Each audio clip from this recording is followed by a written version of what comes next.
Hello and welcome, everyone. My name is Keith Berry. I'm a professor in the Department of Communication at the University of South Florida at USF here in Tampa.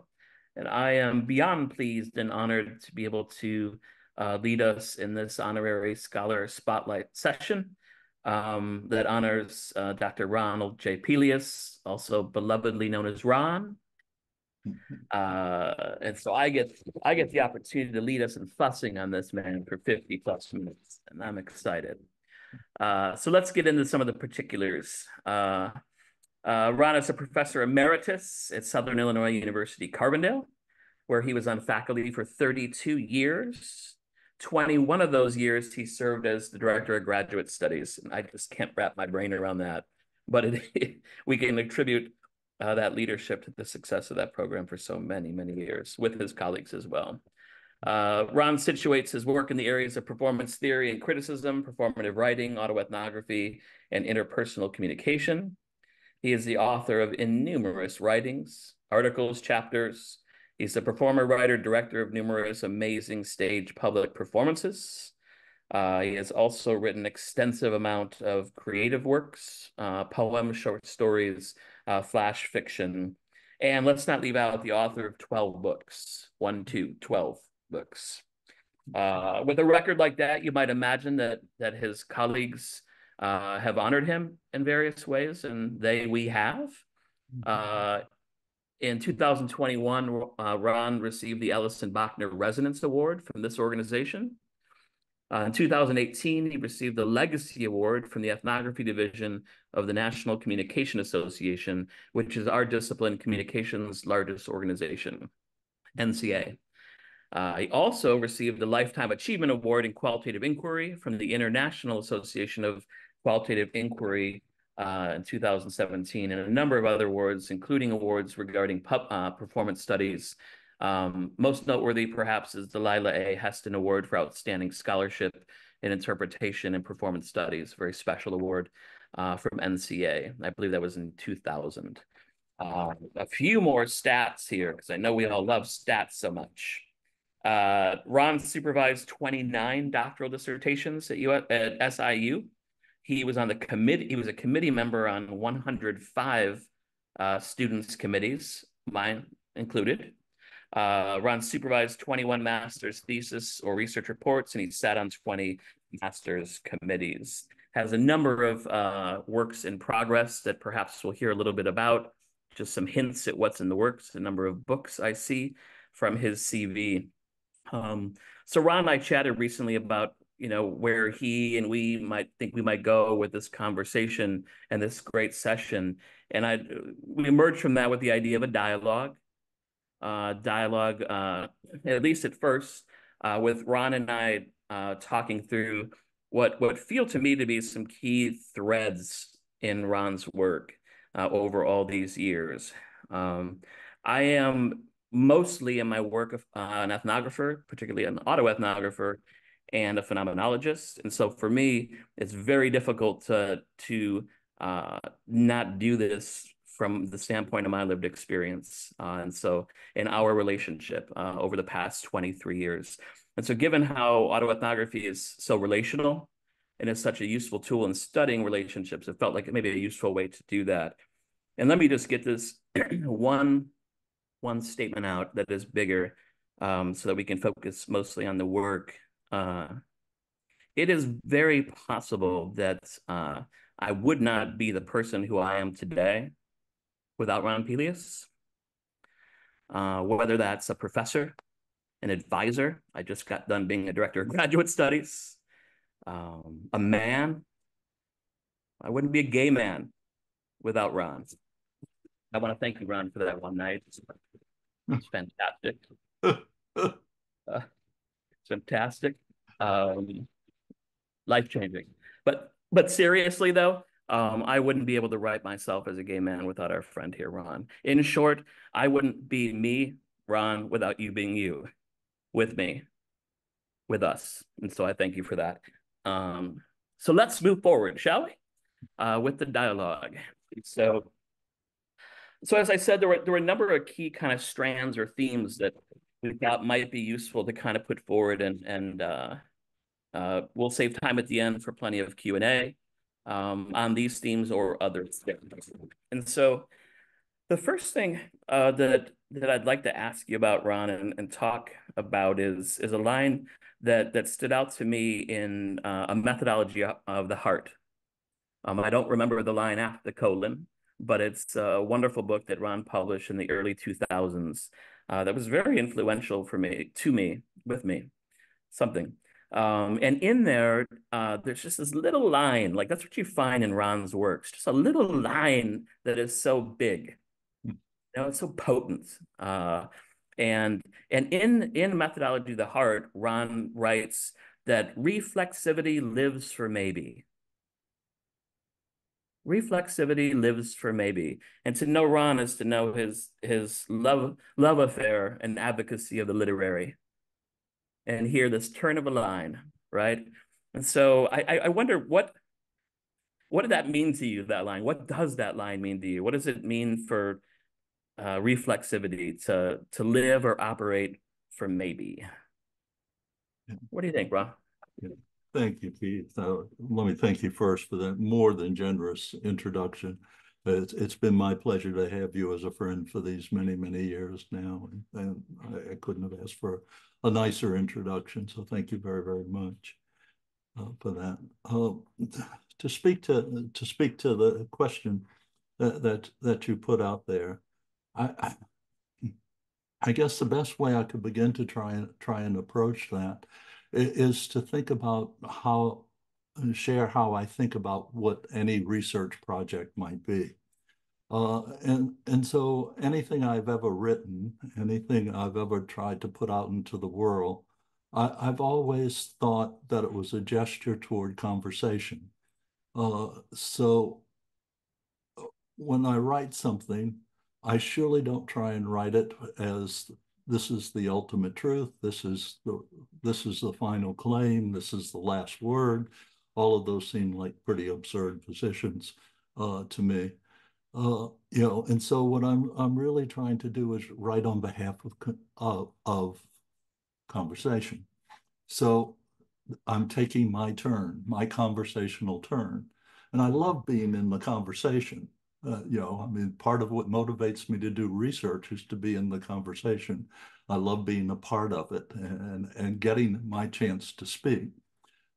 But when I think about what I say and what I'm saying, it's always open to question. It's always maybe. And so whatever reflexivity I might do, however I might turn on myself and think about sharing some of the ways in which I might position myself in a particular autoethnographic piece, it carries both my own doubt of my ability to do that as well as well as the usefulness of this particular piece for anyone else.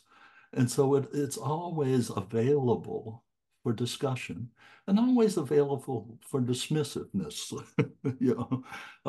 So uh, I really do welcome critique or whatever I say.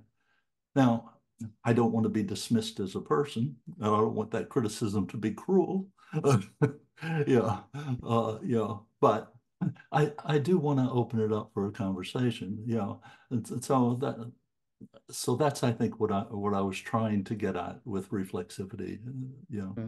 Is, and maybe.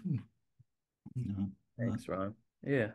It feels to me like that maybe is a certain kind of maybe, where there's a tentativeness to it. I know maybe is tentative, but I think when we put maybe with reflexivity, it sorts the ways we can move through the world in particular ways. Your position, I think would lead to some concern if folks were writing in dogmatic ways, right, or overly critical or overly certain. There's a generative nature to it. I would say a grace too. And so it's, yeah. Well, when I go back to Art Butner and Ken Gergen's session, and they were talking, and one of the things that I thought was so beautiful about how they were talking there together is both of them were talking about working in a space of both doubt and a space of pluralism and a space of generosity. And all of those things seem to be informing their work. And those are two wonderful models, obviously. Yeah, yeah. And that just really spoke to me in ways which I tried to model that kind of behavior. I tried to to do that, you know. And Yeah, so, yeah. it's nice. I think, by the way, in that moment, Ken gave me a personal tip when he said he was listening to his brother was David Gergen, CNN's David Gergen, uh, and the position might be a little stronger. He's thinking in his head, maybe, maybe, maybe, maybe. I now have a technique to handle family relationships in the face of that. Um, but I think that's lovely, and I think we've all had lines that we've read, words that we've read that have been so influential they stay with us. That matters to me because I reminded Ron the other day. My chapter for the Handbook of Autoethnography, the last edition, is called uh, "Meditations on the Story I Cannot Write: Autoethnography, Reflexivity, and the Possibilities of Maybe." And so that's my way of carrying that along. Yeah. And I wish I would have considered in the text the politics of maybe too a little bit, but that's another piece. But thank you for that. Another piece, again, situating in my experience, at least get us going there. I did my PhD at SIU in Carbondale, which involved at that time in my life a chapter at least on narratives, and it was the first time that I wrote difficult topics, let alone engage with conflict in the same ways. And I remember writing about my experiences at the Dachau concentration camp when I visited my sister one summer, and having just a disconnect with being a gay man who was visiting the camps, but someone allowed to leave, who wouldn't be allowed to leave back in the days of those atrocities, right? And so I remember sitting in Ron's office, as his students so often did, needing counsel. Ron having been there probably since 5 in the morning, 6 in the morning, right? An early writing schedule. And I said, Ron, I am stuck. I don't know how to write difficult stuff. Um, and you paused as you do with your generous reflective pause, and in the face of my writing block, and you said, I won't impersonate you here, but I said, you said, Keith, I'll do it. I said, Keith, have you ever seen have you ever seen Dark done well? Have you ever seen a movie that is so terrible, but it's so beautiful? And I got to tell you, that opened it for me because it gave a purpose to the difficult stuff, right? It gave me a higher reason to kind of write, and it allowed me to work with that dis-ease. And so I don't know it.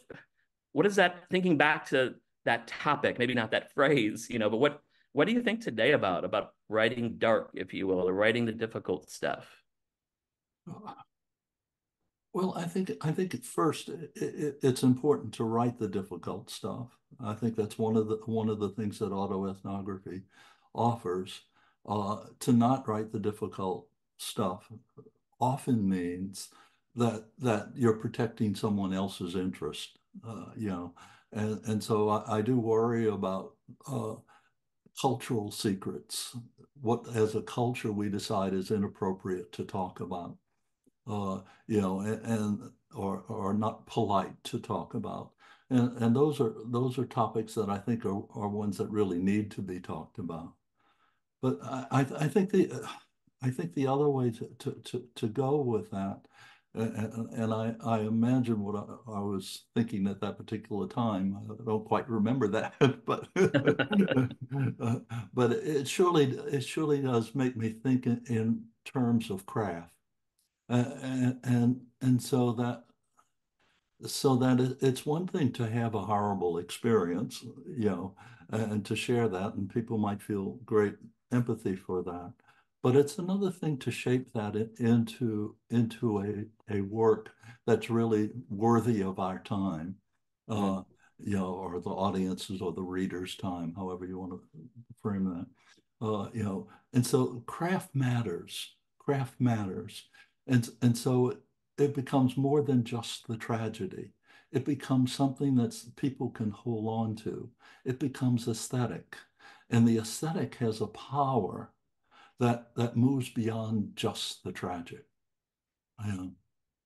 You coupled with the tragic, those are the pieces that you're going to remember. Those are the pieces that you carry with you. And those are the pieces I think that have the most potential for change Mm, because they really do become lessons for us because mm, they stick with us.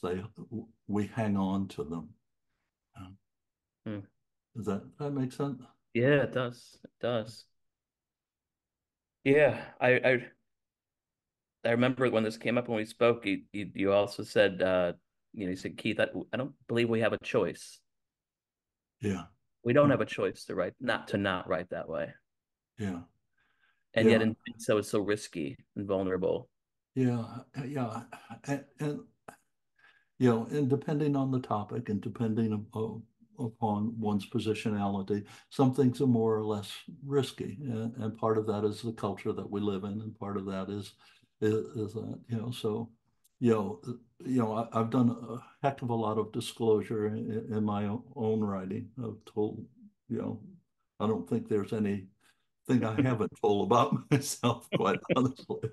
But the thing, but uh, I share very little risk in having shared what I've shared.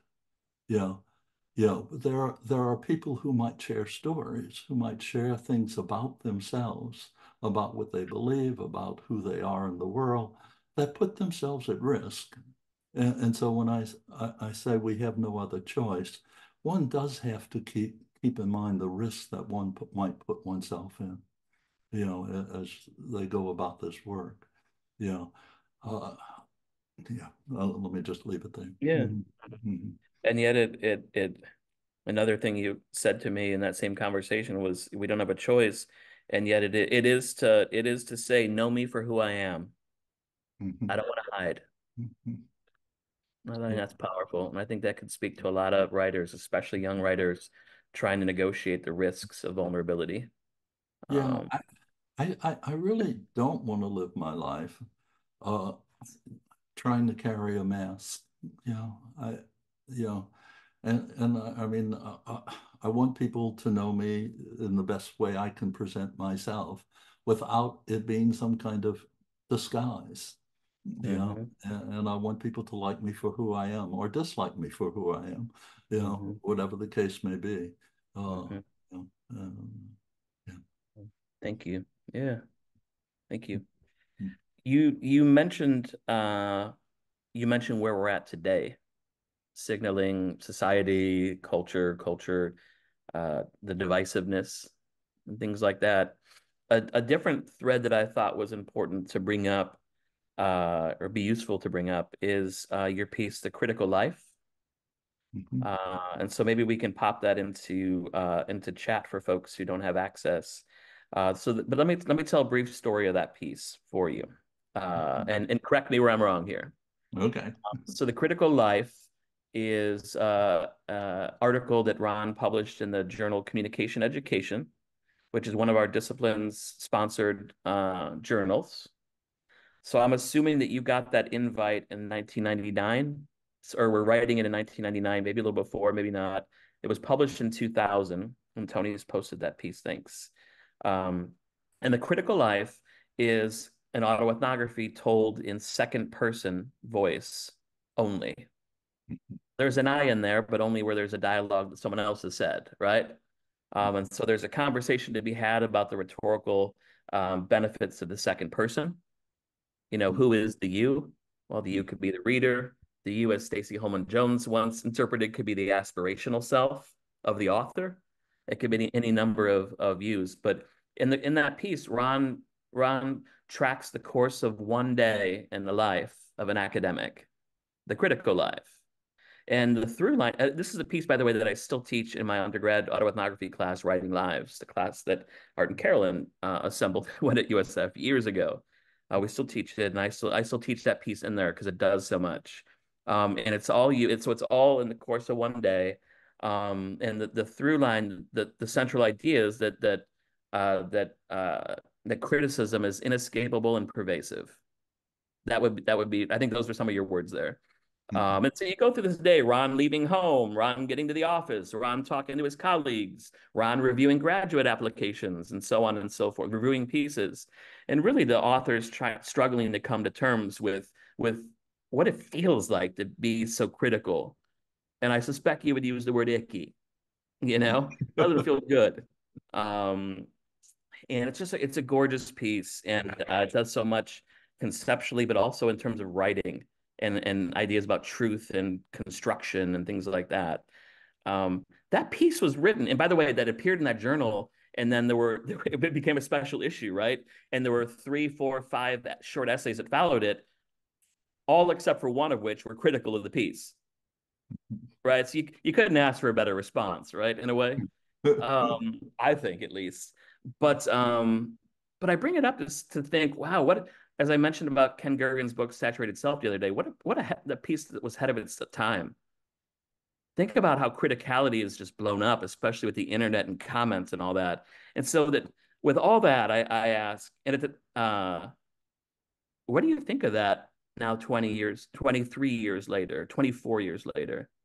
What do you, wherever you want to go with it, what do you Okay. want to say? Thank you, Keith. I love how you positioned all of that. It's really quite lovely.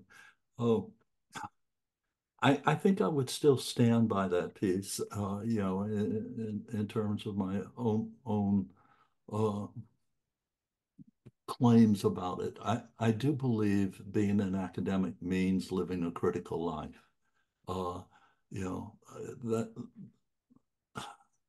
you cannot escape it. Part of the job requires it, that you do it.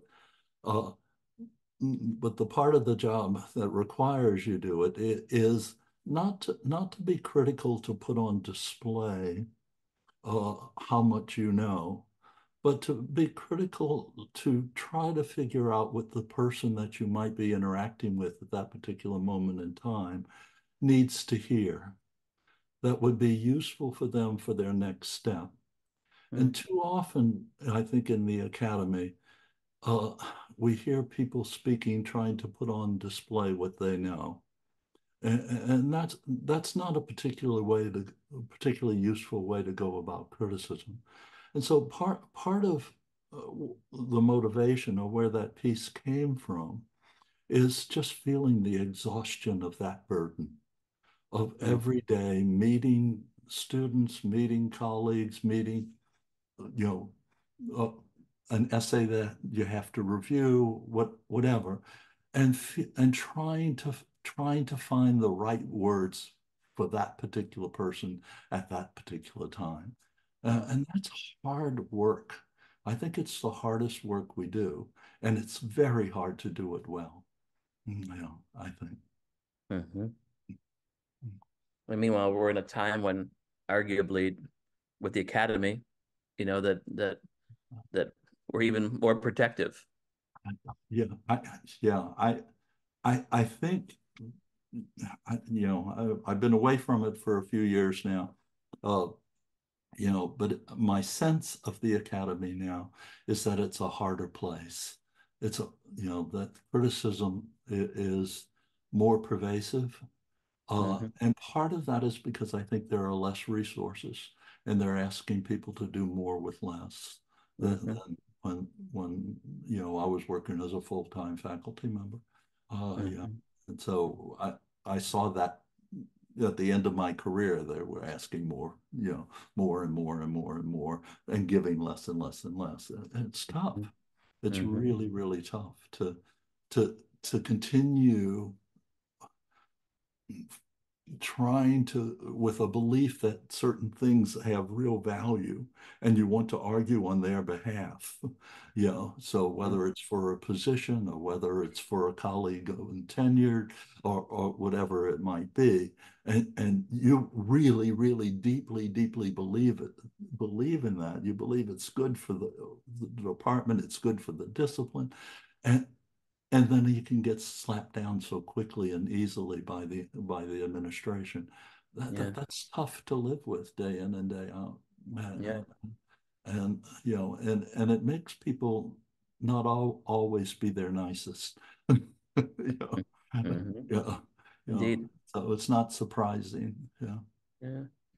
Oh, the stories that could be told around these virtual boxes, right? Of folks who have lived through that, no doubt. Uh, I think we could also put in there a conversation analysis, like to call it a silent conversation partner in that experience is politics, Mhm. right? Not so Yeah. silent, of course, but a non-person or just a discourse. And of course, my vantage point is the state of Florida right now, Mhm. and all that's going on. I saw that the DEI employees at UF um, are being terminated. Uh, Now that over time could be a blessing in disguise because their numbers will go down and everybody looks to UF for everything. Um, but I'm also not dumb. It's horrifying. Mhm. It's horrifying on the surface and also for what it represents. Yeah. May we all be well, Mhm. admit it. Mhm. It's beyond sobering. Mhm. Um, but for the sake of this conversation, we can keep going. Mhm. uh, and to honor, right? Mhm. But we'll keep the tone moderately in the same place. It's maybe a perfect segue to looking at our clock here. Maybe just a couple more minutes, and then we'll open this up and see where folks want to go with any of those ideas you shared Mhm. or their own. Uh, so I mentioned to you the other day that I felt like you used to write significantly about the construct of inadequacy, right? Mhm. Of human inadequacy within your work. I think a number of those pieces in methodology, the heart, speak to that in different ways. Do you want to speak to that? That what that meant? How you, if that is in fact, if I have that right for you, what that meant, or the relationship of inadequacy to the academic life? Mhm. And what do you have to say? Oh, yeah. I think when you choose an academic life, you choose the life of inadequacy. So I would just start there. Uh, Hmm. I when I think about our graduate degrees, I think master's programs are typically designed to let people feel some confidence that they've mastered some body of information. But I think a good doctoral program is designed to make you realize you know nothing. You know, and that and there's no possible way you can know what you need to know. Uh, Hmm. it's humanly impossible. And so the trick is the need to know. I think you can know enough to do your job well, but you can never know to feel totally satisfied, to feel like now I have the answers. Now I got it. Hmm. I don't think it works that way. I don't think Hmm. it works that way. And so the confidence that I have in whatever I believe today, I'm likely to have the rug pulled out from me tomorrow, with that. If you just think, if I can track, the method of the day, Hmm. across my academic life, and I started all this in the 60s, and so there was this hot position and then this hot position and then this hot position. And what we saw more often than not was a kind of dismissiveness, as the next position came in. And so that there was, you know, you think you had it? No, no, let me tell you all the ways in which you were wrong. And here's the new position today. Hmm. And so we got, move that kind of way. And if you watch that enough, you can get pretty sure that none of them have it right. And and that you can only ask, what is this particular position or what is this way useful for at a particular point in time? What does this allow me to do? What does this help me to see at a given point in time? And so, that all that sense of having mastered a field, I, I just don't think you can do it. There's always another book you should be reading. There's always another way of thinking about something. There's always more work that you can be doing. And I would add, that's what's so joyous. That's what's so wonderful about being an academic, because you can keep on doing that over and over and over and over again. It was the greatest joy of my life to be able to say, what am I going to learn today? Yeah. And so, and every day there's another opportunity. Yeah. Uh, You've said to me before, and I'm sure others, the fun is in the search. uh-huh, uh-huh, Fun is in the search. The pleasure of trying to figure stuff out. uh-huh, To always be learning. uh-huh, And you used the word joy there, so let me use that as a pivot, right? uh-huh, This is tough stuff. We all know that, right? uh-huh, And yet we continue to do it. We continue to learn it, no matter who we are, and practice it. uh-huh. Why? What joy does this all bring to you? I know you've inferred some of it already, maybe state a little bit, but what makes you joyful about this work? What makes me joyful about this work? Hmm. Well, that's a hard question, Keith. Yeah. I mean, I was a very happy. I am a very happy academic.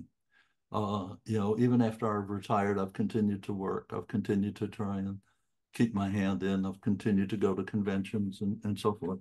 And in part because I enjoy it. I mean, part of the fun of it for me is hanging around good minds, and and just being in the presence of academics. I've always liked, you know, hearing people think well.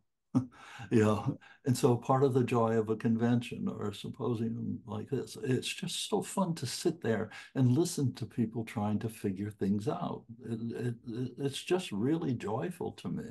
And it's really joyful for me to sit in front of a blank page and see if I can put something on there that at least for a moment in time will hold still. Yeah. Uh, uh, and and and that's really the fun. That's really the pleasure of the academic life is getting up every morning and seeing what's new. What is another way to think about this? What do I still trust? And what Maybe do I maybe there's no longer trust? maybe there's a bit of hope in that. Yeah, yeah, yeah. Cautious hope for me. Cautious Uh-huh, hope. uh-huh, Tentative hope. uh-huh. But hope Yeah. nevertheless. Maybe there's joy also, my friend, in extending the conversation to include perspectives from others, other dialogue partners. So this might be a good moment to see what folks would like to ask or say. And there's a number of what look like great comments in the chat. If you have a question that you'd like to bring forward or something from the chat you want to bring forward, maybe just use the hand button. And Chris. I'm so glad to be here and hear Ron's voice, as I always am. Thanks, Keith, for organizing this. I just have to say, my first encounter with Ron and everyone since then was infused with generosity.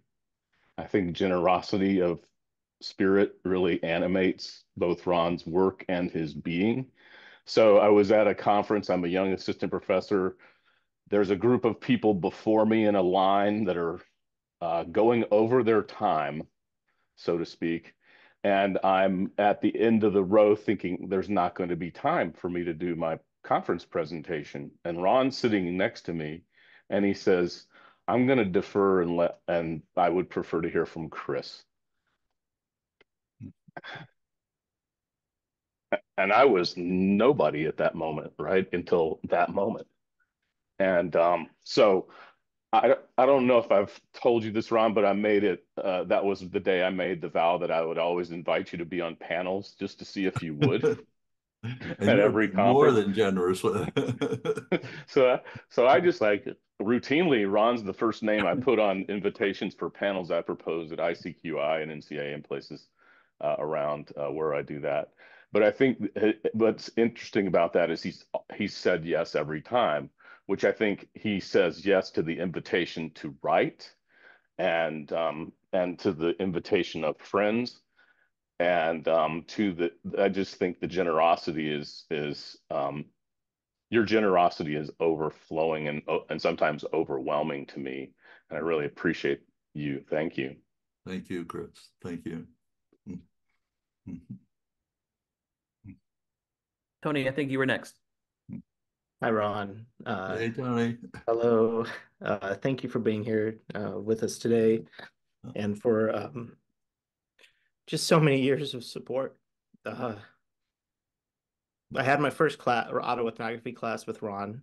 It was phenomenal. But Ron, I think that I like to think that I told you this at the time, but folks who know this story, I was a goofy master's student. I didn't know how to write and read until I got into my graduate program, and I really took off in my graduate program, and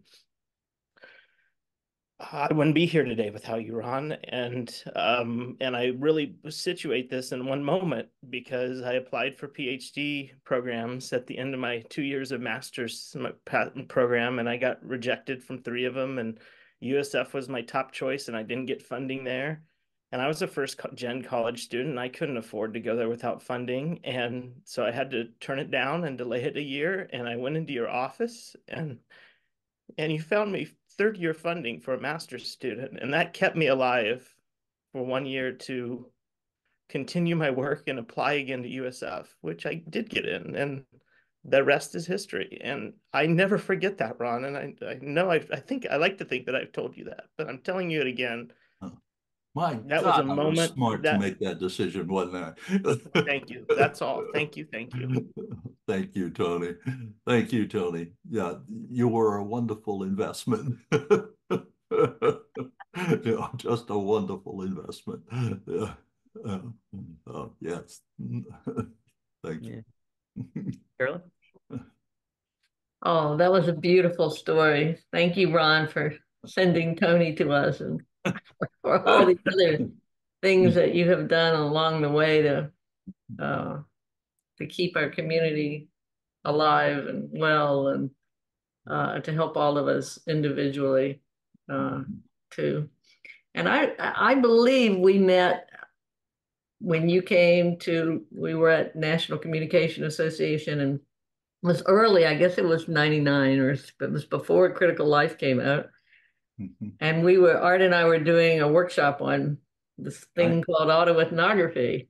And Ron showed up for the workshop with his piece to work Critical Life. And I read that piece and I just thought, oh my goodness, we are on to something here. Look at this piece. This is the most incredible piece.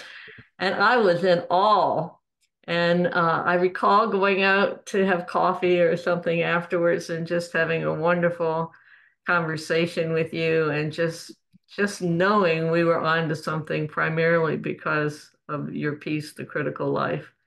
And we've managed to have coffee or lunch or something at many, many conferences since then. And I just want to thank you for being one of my heroes, really. And one of the people that I feel has just been so instrumental in everything that we do and who we all are, and a model of graciousness and kindness and modesty. And so I just want to thank you for being in our community and being in my life. Well, thank you, Carolyn. Thank you. That's very lovely of you to say. I remember that workshop very, very well. I was very nervous about that piece. Wasn't even sure whether or not it would be appropriate autoethnography. Wasn't quite sure what autoethnography was when I walked into that workshop, but figured I ought to try and learn something. And then we had a beautiful lunch. It was not coffee. It was lunch. Good memory.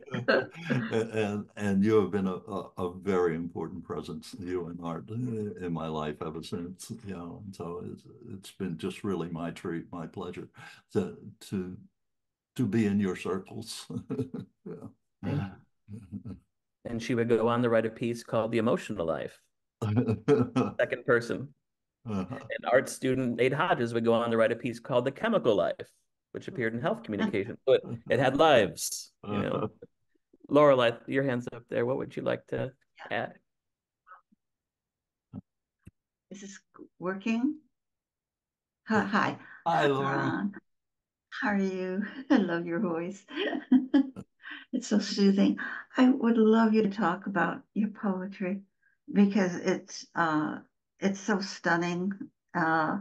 It's so moving, and I would just like you to talk about that as your one of your methods, and I just want to tell you how much I love your poetry. Oh, well, thank you, Laura. Thank you. You know, I've been fiddling with poems, since my high school sweetheart dumped me. It was the first poem I wrote. I still remember some of those awful lines. Loving was living, now loving is dying, the death of decay. And it went on and on like this. It was no wonder she dumped me. I deserved it. But I kept writing poems, and even through my doctoral program, I wound up doing a quantitative study for my doctoral degree. But every Monday night for the 4 years I was at University of Illinois, I went to a poetry workshop and was writing poems the whole time. And so one of the things that I became interested in is how the literary, in some kind of way, work into the research. And this came to me first from my background in theater and performance, and because I was so dismayed by the emptiness of what I thought was theater criticism, that it dropped out everything I loved about theater, everything I loved about performance. And it wasn't that work, didn't do some productive things, but it didn't capture why I wanted to sit there. And so I was trying to find ways that I could bring into a more poetic criticism, in theater circles. And so, so that was the first way I started cracking the door to the literary. And then when I discovered autoethnography and so forth, I allowed the door to open a little bit more. And I would sneak a poem in here, a poem in there for this. I remember writing a piece about your work, where I probably gave myself the greatest amount of permission to use poetry, and in part because you have modeled that so beautifully yourself in your work. And so, but it wasn't until I retired that I really gave myself full permission to really swing that door open. And right now I'm probably writing as much literary work, just things that just are straight poems that I want to send to literary journals, or short stories that I'm not asking the question, which I think is the most important question to ask when I have my research hat on, is what use is this particular piece? Of what, and if I can't answer that question, I don't think I'm being a good researcher. But I don't feel that same push and pull when I'm writing a poem. So I don't know if that speaks to to what you were speaking about there, Laurel. Yes, it's like a whole different way in which one relates to that part to the other. It really are two different things by which one judges one's work or expects from one's work. Yeah. Thank you. And I'm glad you're writing lots of poetry. Art. Go ahead, Art. Okay. There's two things I want to say. The first, is Tony still here? I don't know if, yeah, okay.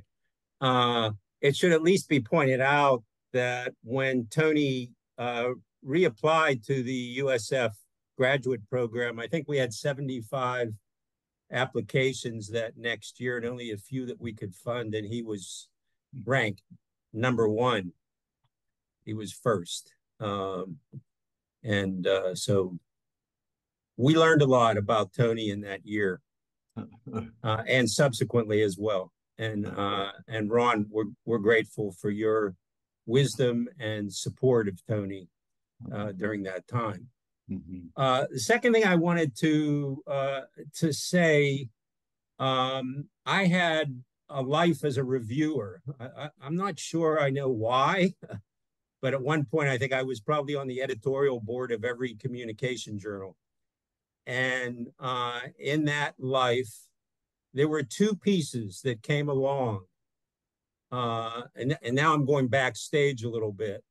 There were two pieces that for me were epiphanies, and they were, you have to understand the institutional part of a discipline, I guess, which I learned as a young professor.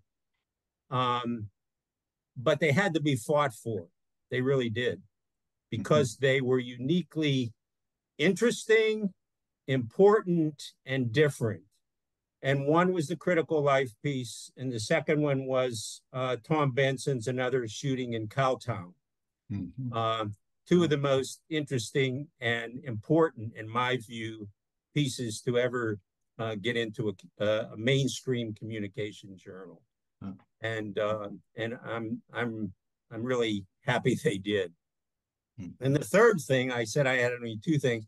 The third thing, Ron and I have moved, we are very close in age, and we have moved through, many, many years, perhaps in different parts of the discipline at various times. But knowing Ron was there, and his spirit and his courage and his capacity to mentor and to love his work and his students was a great inspiration to me. And you are a dear friend. Thank you, Art. So same right back at you. Yeah, that's lovely. Yeah. So I have an eye on time. I assume we have the same little cushion for a couple minutes. Yeah. Seeing no other questions right now. Well, it looks like Laura's trying to jump back in. Joanne Taylor down here. Oh. What's going on? Joanne Taylor has her hand up. Oh, I'm sorry. I can't. I'm not very familiar with Zoom. Go ahead. I apologize. Joanne Taylor. Yes. Her hand's up. Yeah, I apologize. My hand, I don't know how it was put up, but it was a mistake. Sorry. Oh, okay. Well, thanks for letting us know. So Ron visited USF before COVID. He was kind enough to come and do a campus workshop and meet with the narrative inquiry class that I was teaching. I should note that's arts class that he created. And he was generous to come with very little money paid. And we went to the restaurant called Hula Bay right on the water for dinner. And we were sitting at the bar, and Ron turned to me and said, and I'll spare the impersonation again, Keith, you know how they say that when you get to the end of your life and you question yourself, you question, do I have more work to do, or do I have just more play? You have more stuff to do, or this? And he looked at me, Ron looked at me and said, Keith, I've got more work to do. And so I lead that's my way of leading and saying, what's going on now, Ron? Maybe a couple minutes or whatever you want to say about what you're working on, want to work on. I know there's a couple books in the works, but what do you want to talk about? Well, that's a hard question for me right now. Okay.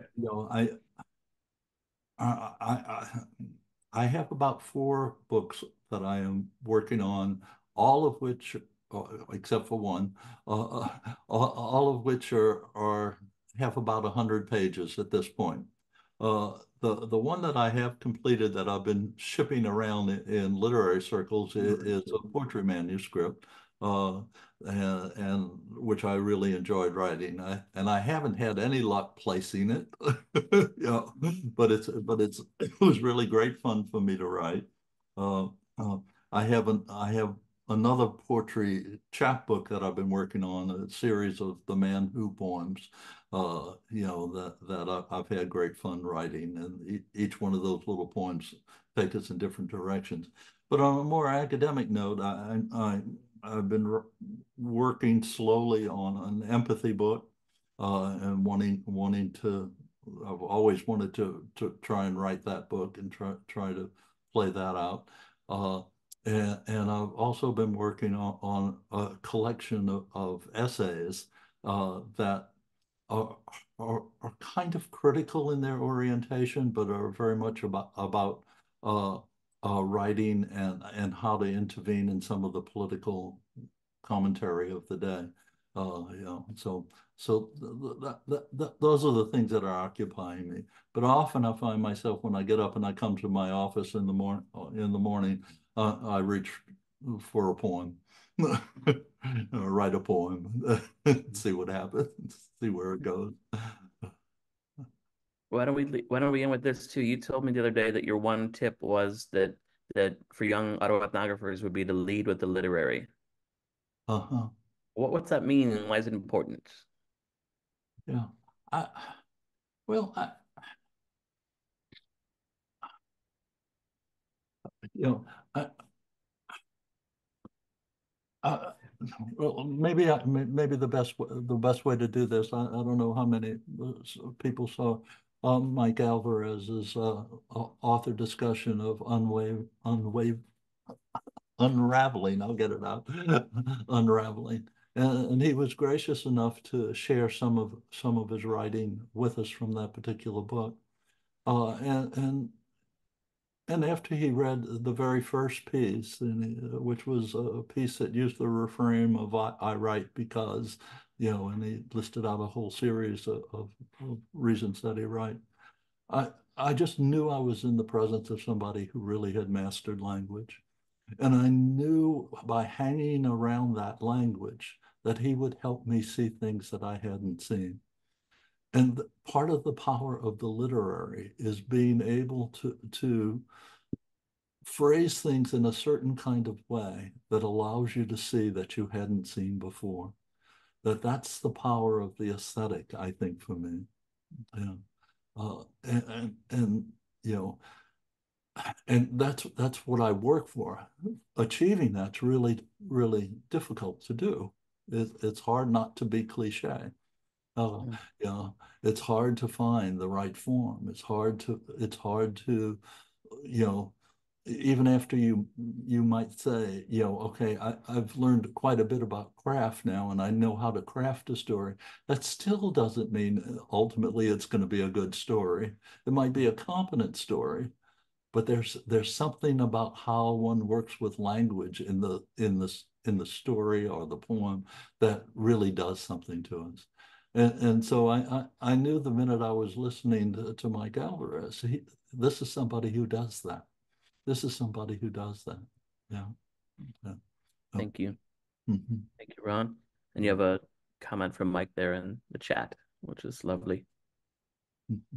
I know these sorts of things aren't your first and foremost favorite thing to do, Ron. And so thank you. I invite everyone to check out Ron's CV and all of the work. We could have kept going. Andy Sturt mentions Jarhead's piece in the chat. Gorgeous piece on gender. But check out Ron's work, and thank you for all you've done, all you'll continue to do. Let's hear it for Ron Pelias. Thank you, Keith. Your questions were just gorgeous, just absolutely gorgeous. I really appreciate your work in making this happen. Yes, thank you. My honor, my friend. Thank you.